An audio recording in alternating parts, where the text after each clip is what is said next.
যাদের বাবা মা বেঁচে আছে বাবা মায়ের কদর করবেন, এই বাবা মায়ের কদর করবেন, আল্লাহ তাআলা জান্নাত দিয়ে দিবেন। কি দিবেন? আর জোরে বলেন কি দিবেন?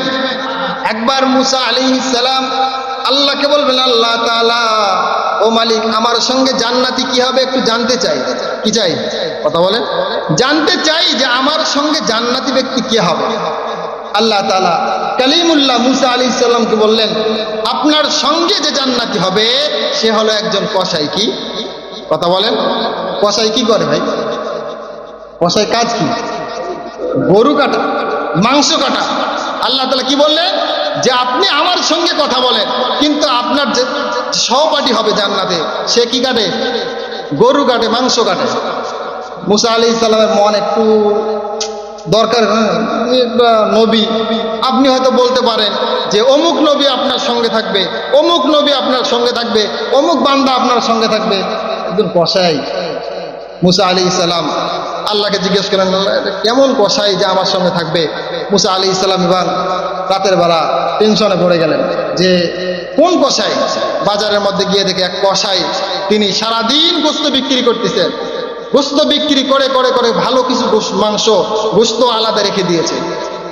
মুসা আলাইহিস সালাম কাউকে তেমন না জানা ফলো করা শুরু করছেন যে এমন কি আমল আছে যে আমলের কারণে আমার সঙ্গে এই কসাই থাকবে। মুসা আলাইহিস সালাম দেখেন সব গোস্ত বিক্রি করার পর ওই ভালো মাংসটুকু, ভালো গোস্তটুকু ওই কসাই নিয়ে বাড়িতে গেছেন। বাড়িতে যাওয়ার পর ওই গোস্তটুকু রান্না করেছেন। রান্না করার পর তিনি আলতো করে নিজে রুটি বানাইছেন।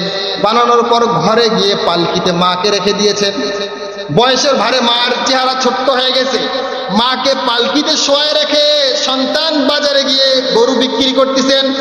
ঘরের মধ্যে সে গোস্ত রান্না করে রুটি বানায়া নিজ মুখে চিবায়া মাকে খাওয়াচ্ছেন আর বলতেছেন, মা আমি সন্তান যখন ছিলাম আমার এমন কোনো কষ্ট নাই, তুমি মা আমার জন্য করো নাই।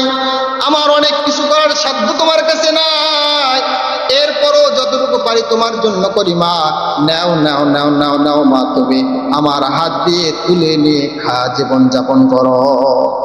এবার মুসা আলাইহিস সালাম চিন্তা করে দেখলেন, হইতে পারে আল্লাহ তাআলার কাছে শুধুমাত্র তার মায়ের এই আজম, মায়ের এই কদর, মায়ের এই সম্মান করার কারণে আমার মুসার সঙ্গে তার জায়গা হয়ে যাবে। বলেন সুবহানাল্লাহ।